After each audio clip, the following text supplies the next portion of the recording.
Wealth can buy almost anything, sprawling estates, political influence, and even silence. Andrew Martin thought his tech fortune could easily purchase a loving mother for his fractured family. Fate, however, orchestrated a different plan, hiding his family's salvation in the very woman he walked past every single day without a glance. Andrew Martin's Mercer Island estate was a monument to architectural brilliance and absolute emotional desolation. Floor-to-ceiling windows offered breathtaking views of Lake Washington, but inside the 10,000-square-foot mansion was as cold as a museum.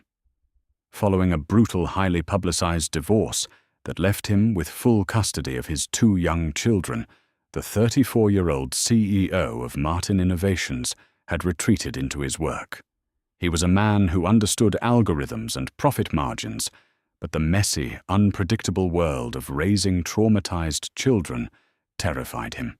His solution was simple: outsource the warmth. Enter Nia Caldwell.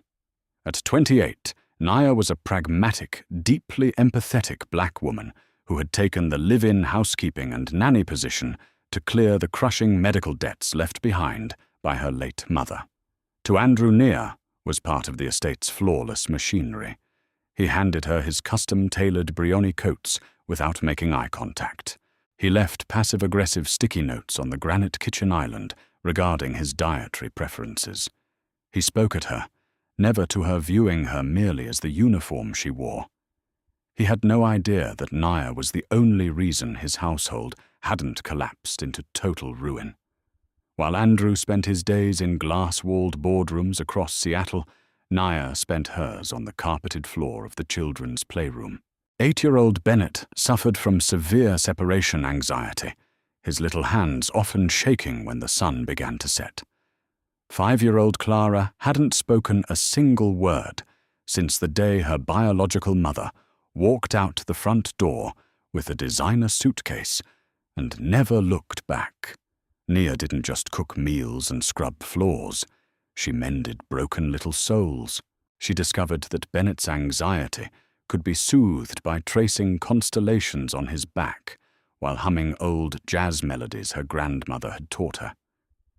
She realized that Clara communicated through colors, and together they painted elaborate, messy murals on giant sheets of butcher paper in the sunroom.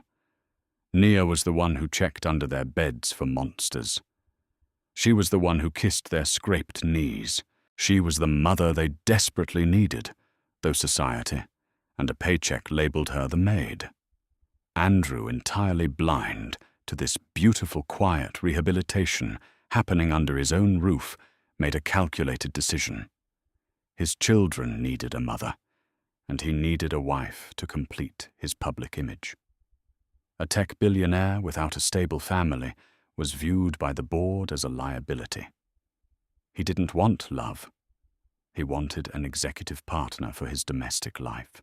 It didn't take long for him to find the perfect candidate. Genevieve Smith was a high-end art consultant, born into East Coast money, with a flawless smile and a resume that screamed high society. She was impeccably dressed, spoke 3 languages, and knew exactly how to charm Andrew's wealthy investors at charity galas.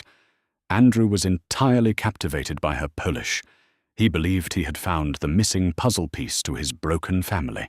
The evening Genevieve was officially introduced to the children, the tension in the dining room was thick enough to cut with a silver steak knife. Nia stood quietly in the periphery, her hands folded neatly over her apron, observing the interaction. Genevieve glided into the room, wearing a stunning emerald silk dress. She crouched down to the children's eye level, but Nia instantly noticed the stiff, calculated posture. Genevieve's eyes didn't crinkle when she smiled. "Hello, you precious little angels," Genevieve cooed her voice, a practiced melodic purr. She reached out to touch Clara's cheek. Clara shrank back immediately, hiding behind Bennett's small frame. Bennett, ever the protector, stepped forward, but looked down at his shoes. His shoulders tense. "They're just a little shy," Andrew explained, quickly taking a sip of his bourbon. "They'll warm up to you." Nia, please serve the soup. As Nia stepped forward with the silver tureen, she accidentally locked eyes with Genevieve. In that split second, the prospective stepmother's warm facade vanished, replaced by a gaze of chilling, dismissive superiority. It was a look that communicated volumes. You are the help. Do not look at me. Thank you, Nia, Genevieve said aloud, though the sweetness in her voice was laced with a patronizing edge. Make sure you don't spill any on the upholstery. It's custom. Nia simply nodded, her expression impassive. Of course, Mrs. Smith. Over the next few weeks, Genevieve became a permanent fixture at the Martin estate. Andrew was thrilled. He proudly watched Genevieve curate the home's artwork, reorganize the staff schedules, and plan extravagant dinner parties. To the outside world, the Martin family was healing. The society pages of the Seattle Times even ran a glowing feature on the couple, dubbing them the city's new royalty. But behind closed doors, when Andrew's sleek Audi R8 pulled out of the sweeping driveway, the polished illusion shattered.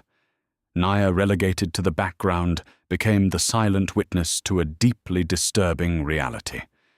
Genevieve Smith moved through the Martin estate like a conquering monarch, surveying her new territory. With Andrew gone during the day, she dropped the loving maternal act entirely. To Genevieve, Bennett and Clara were not children. They were inconvenient accessories she had to tolerate to secure Andrew's vast fortune and the social elevation that came with his ring. The emotional abuse began subtly. It started with Genevieve dismissing the children's interests. When Bennett excitedly tried to show her a complex Lego spaceship he had spent 3 days building, she waved him away without glancing up from her iPad. Not now, Bennett. Can't you see I'm reviewing auction catalogues? Go play with the maid. She snapped, her tone icy. Bennett's face fell, his lip quivering. He retreated to the kitchen, where Nia quietly set aside the vegetables she was chopping, knelt to the floor, and spent the next 20 minutes marveling at the intricate details of his spaceship, restoring the light in his eyes. Then Genevieve's behavior escalated from dismissive to actively cruel. She hated the messy, vibrant paintings Clara made. One Tuesday afternoon, Nia was in the laundry room when she heard a sharp, startling crash from the sunroom, followed by a terrified whimper. Nia dropped a basket of freshly pressed shirts and sprinted down the hall. She skidded into the sunroom to find Genevieve standing over Clara. Clara's paints were knocked onto the imported Persian rug, the glass water jar shattered into dozens of pieces. Clara sat in the middle of the mess, her hands covering her face, silently trembling. "Look at what you've done," Genevieve hissed, her face contorted in anger. "You stupid, messy little girl. This rug costs more than your nanny makes in a year. Are you doing this on purpose? Is that why you won't speak, because you're broken?" "Ms. Smith?" Nia's voice rang out sharp and authoritative, startling even herself. She stepped between the woman and the terrified 5-year-old. Genevieve whipped her head around her eyes, flashing with pure venom. "Excuse me, how dare you raise your voice at me in my own home?" "This isn't your home yet," Nia replied, her voice dropping to a low, steady timbre that betrayed none of her racing heartbeat. She scooped Clara into her arms. The little girl immediately buried her face in Nia's neck, her small hands gripping Nia's collar like a lifeline. "And you will not speak to her that way. She is a child." Genevieve let out a harsh, mocking laugh, taking a step towards Nia. "You listen to me, you glorified servant. Andrew is proposing to me next month in Paris. When I have that ring on my finger, you are going to be the first piece of trash I throw out of this house. Until then, you will keep your mouth shut, clean up this disgusting mess, and remember your place." Nia held Clara tighter, her dark eyes locking onto Genevieve's with an unwavering intensity. She didn't back down. "My place is protecting these children. I suggest you step back." For a moment, Genevieve looked genuinely taken aback by the maid's defiance. Then she sneered, turned on her heel, and marched out of the room, her designer heels clicking sharply against the hardwood floor. That night, when Andrew returned home, exhausted and distracted by an impending product launch, Genevieve played the victim beautifully. She sat on the velvet sofa, dabbing her dry eyes with a tissue, claiming that Clara had thrown a violent tantrum and destroyed the sunroom, and that Nia had been entirely unhelpful and insolent when asked to clean it up. Andrew, rubbing his temples to stave off a migraine, didn't investigate. He didn't check the security cameras. He simply called Nia into the study. "Nia, Genevieve tells me there was an incident today," Andrew said, not looking up from his laptop. "I pay you exceptionally well to maintain peace in this house. If Genevieve gives you an instruction, you follow it. She is going to be your employer soon. Do not disrespect her again, or I will have to find your replacement. Is that understood?"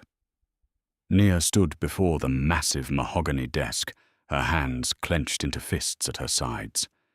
She thought about her sister's medical bills, the crushing debt that tethered her to this job.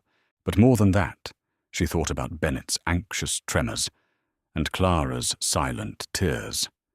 If she left, they would be alone with a monster. "Understood, Mr. Martin," Nia said softly, swallowing her pride. But Nia Caldwell was not a woman to be defeated easily. She realized that Andrew was a man driven by data logic and proof. If she went to him with emotional pleas, he would dismiss her as an overly attached employee causing drama. If she was going to protect the children, she needed undeniable evidence. She needed to know exactly who Genevieve Smith was. The opportunity presented itself 3 days later. The estate was quiet. Andrew was in San Francisco for a summit, and the children were at a private tutoring session down the street. Nia was dusting the intricate molding in the library when she heard Genevieve's voice, echoing from the adjacent outdoor patio. The French doors were cracked open, letting in the cool autumn breeze. Genevieve was on the phone, pacing a cigarette wedged between her manicured fingers, a habit Andrew abhorred and knew nothing about. "I know, Richard. I know," Genevieve was saying, her tone exasperated and urgent. "You just need to hold off your collectors for another 2 months. The ring he's looking at is easily worth $500,000. Once we're married, I'll have access to his personal accounts. I can wire you the money to cover the gambling debts then." Nia froze her rag, hovering inches from the wood. "I don't care how impatient they are," Genevieve hissed into the phone, tossing her cigarette over the stone balcony.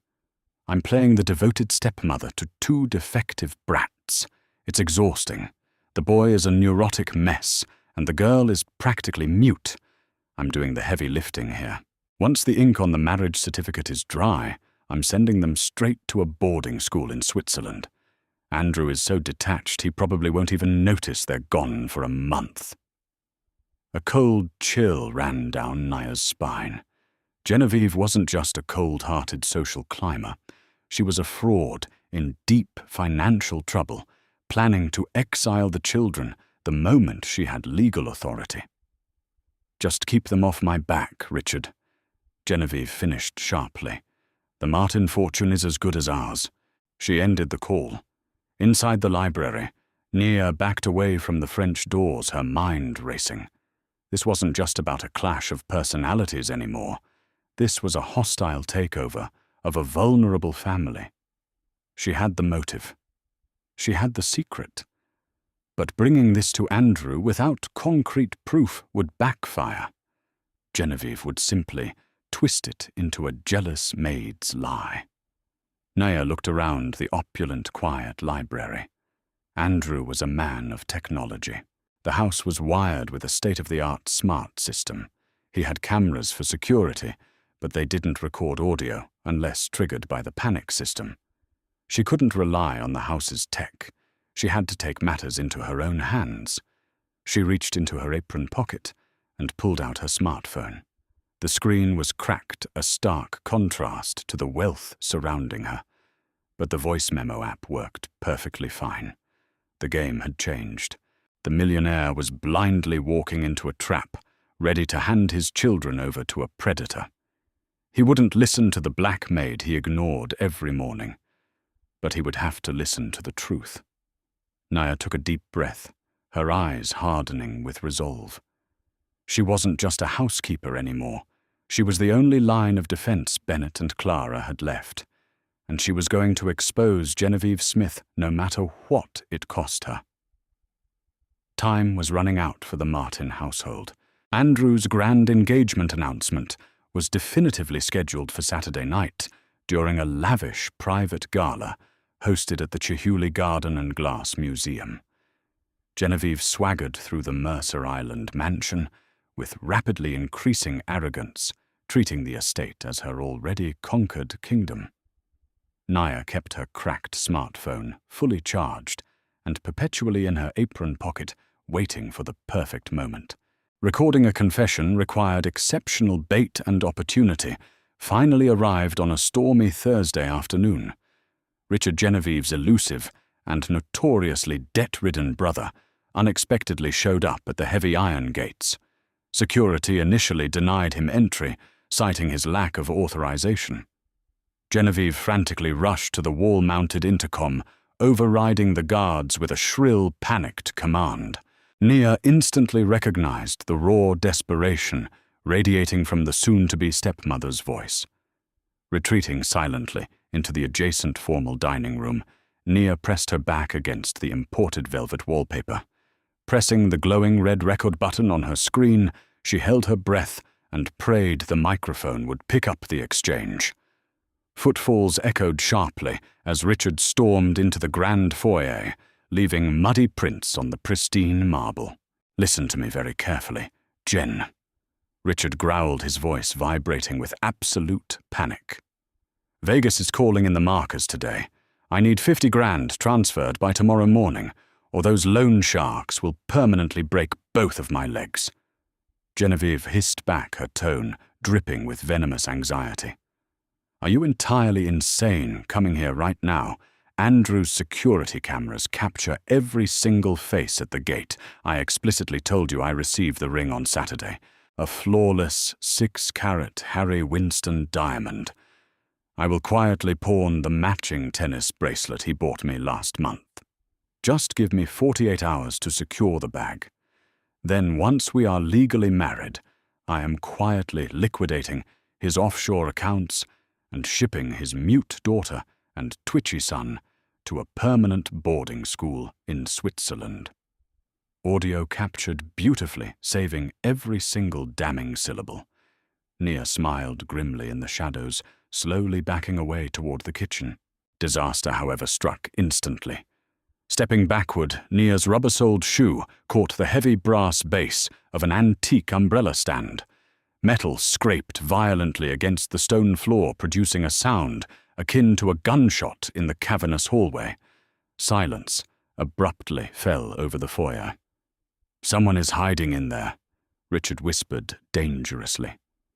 Genevieve burst into the dining room like a predator, her wild eyes immediately locking onto Nia and the brightly lit smartphone. Realization dawned rapidly on the socialite's perfectly contoured face, immediately twisting her features into an expression of pure malice. "Get out of here, Richard," Genevieve commanded over her shoulder, never breaking eye contact with the maid. Richard vanished out the front door, slamming it shut behind him. Genevieve slowly advanced toward Nia, crossing her arms. "Did you honestly think a pathetic little domestic servant could outsmart me?" Nia held the phone tightly to her chest, her heart hammering against her ribs. "Andrew will hear every single word of this conversation. Your charade is completely over, Ms. Smith." Genevieve threw her head back and laughed, emitting a cold, calculating sound that chilled the air. Whirling around, Genevieve sprinted up the sweeping glass staircase toward Andrew's master suite.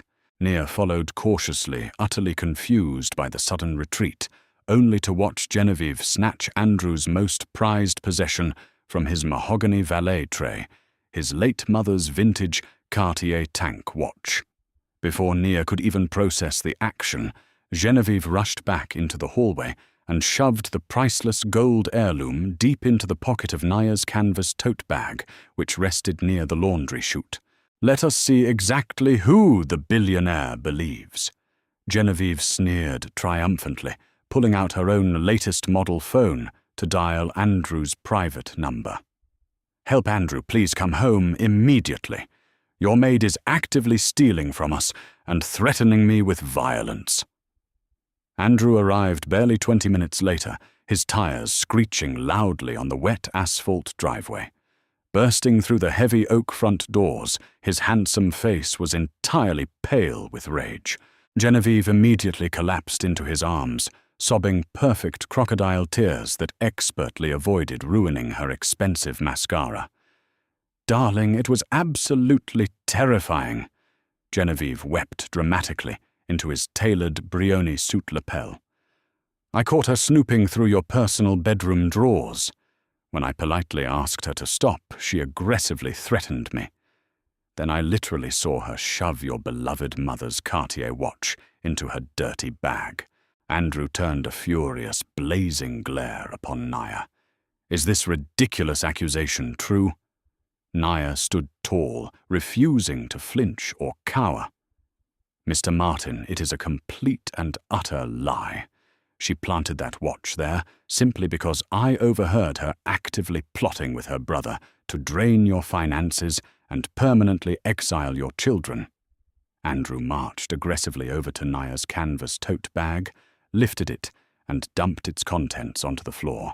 Gold gleamed brightly under the chandelier light as the Cartier watch tumbled out alongside a pair of bus passes and a worn wallet.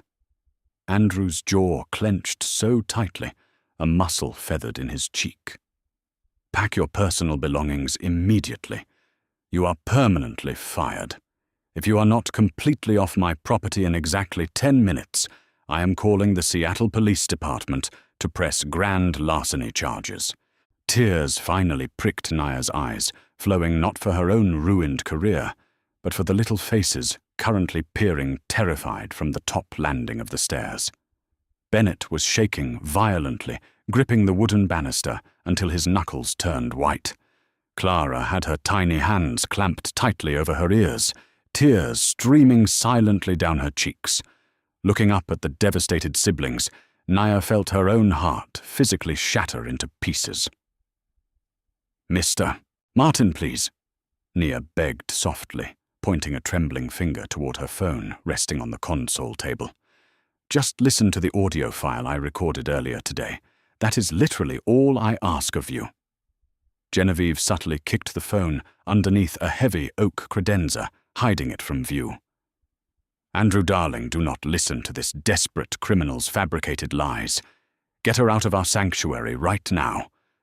Andrew simply pointed a rigid finger toward the front door. "Leave my house. Now." Defeated and heartbroken, Nia grabbed her coat and walked out into the pouring Seattle storm, leaving her only piece of evidence hidden beneath the luxury furniture. Friday passed in an absolute haze of misery for the entire Martin household. Bennett completely refused to eat hiding under his bed and clutching the vintage jazz records Nia had purchased for his birthday. Clara used a permanent black marker to color aggressively over the beautiful bright murals in the sunroom, refusing to make eye contact with anyone. Andrew sat isolated in his dark study, nursing a generous glass of Macallan, 25, desperately trying to ignore the painful sinking feeling echoing in his gut. Something felt fundamentally wrong about the entire incident. Saturday arrived, bringing the chaotic preparations for the evening's extravagant Chihuly gala. Genevieve was getting her hair professionally styled in the master suite, humming a cheerful pop tune. Andrew walked aimlessly into the upstairs hallway, searching for a dropped platinum cufflink, when he suddenly noticed Bennett crawling on the floor near the oak credenza. "Buddy, exactly what are you doing down there?" Andrew asked, softly, crouching down. Bennett pulled a cracked smartphone from underneath the wooden cabinet, his small hands trembling slightly. Nia dropped this before she left.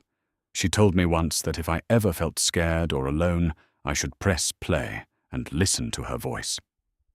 Andrew's chest tightened painfully. Taking the battered device from his son, Andrew noticed the screen was already unlocked, actively displaying a paused audio recording titled Thursday Foyer. Curiosity and a profound nagging sense of dread completely overpowered his lingering anger. Pressing the play triangle, Andrew held the tiny speaker directly to his ear. Richard's desperate voice instantly filled the quiet hallway, followed mere seconds later by Genevieve's chilling, calculated response. Once we are legally married, I am quietly liquidating his offshore accounts and shipping his mute daughter and twitchy son to a permanent boarding school in Switzerland. Ice flooded Andrew's veins, paralyzing his breath. Every single desperate word Nia had spoken yesterday was the absolute, undeniable truth. Genevieve's profound cruelty, her shameless greed, her utter disdain for his beautiful struggling children, it was all perfectly captured in crystal-clear digital audio.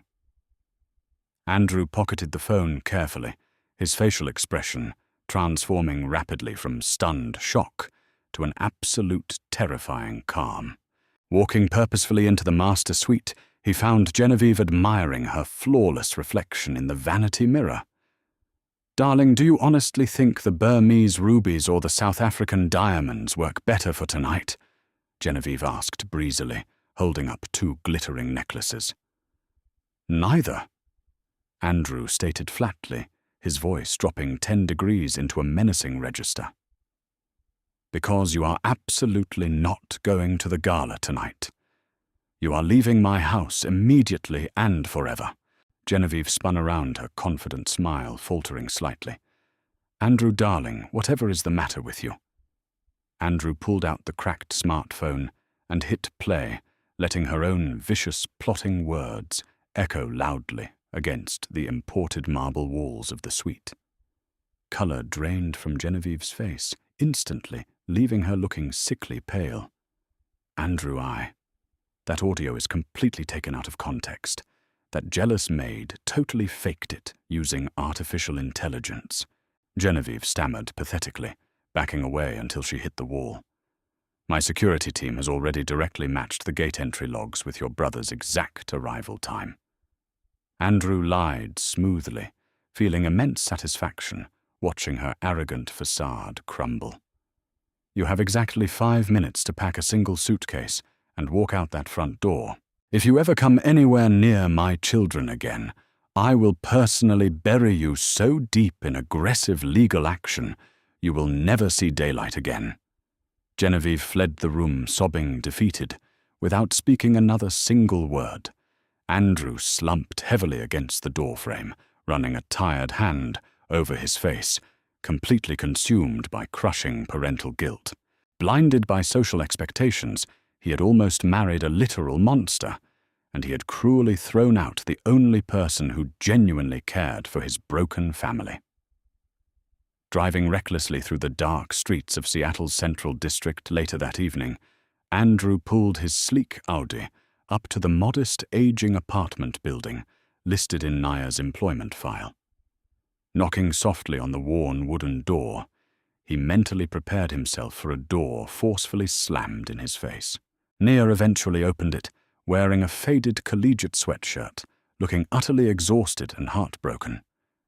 Surprise flashed across her dark eyes, followed quickly by guarded defensive posture. "Mr. Martin, have you actually brought the police to arrest me?" "No," Andrew whispered softly, his voice thick with raw, unfamiliar emotion. "I brought a profound apology, a massive, truly unforgivable apology." Stepping back slowly, Nia allowed the billionaire inside her cramped living room. Andrew explained absolutely everything, finding the hidden phone, hearing the horrifying recording, kicking Genevieve out onto the street, and the devastating realization of his own blind, arrogant ignorance. "You completely saved my children, Nia," Andrew confessed, looking directly into her expressive eyes for the very first time since she had been hired. "You bravely protected them when I was far too foolish and distracted to do it myself. I failed them utterly, and I failed you immensely." Nia sighed deeply, crossing her arms over her chest.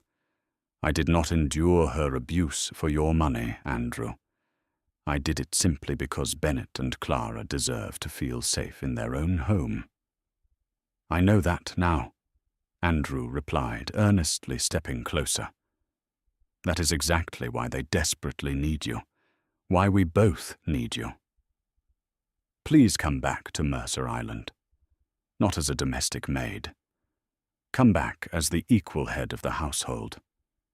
Name your desired salary. Let me immediately pay off every single cent of your late mother's medical debts." Nia carefully studied his handsome face, seeing the genuine remorse and the raw, unpolished desperation of a father who had finally truly woken up. "I will come back," Nia agreed slowly, a tiny smile touching her lips.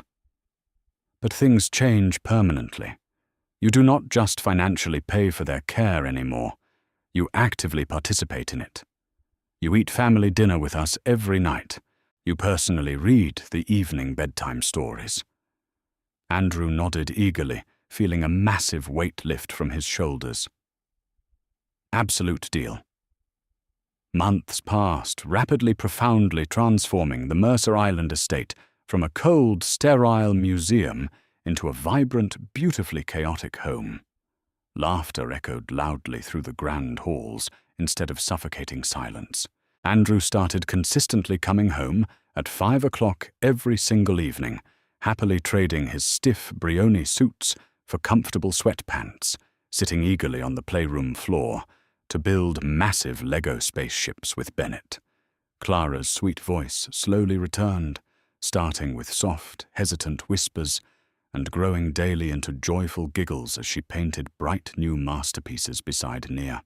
During a particularly quiet Sunday morning, Andrew stood peacefully in the kitchen doorway, quietly watching Nia expertly flip chocolate chip pancakes, while Bennett and Clara eagerly awaited their full plates. Sunlight streamed warmly through the massive windows, perfectly illuminating Nia's beautiful, radiant smile. Andrew's heart swelled rapidly with a profound, undeniable warmth he had never experienced before.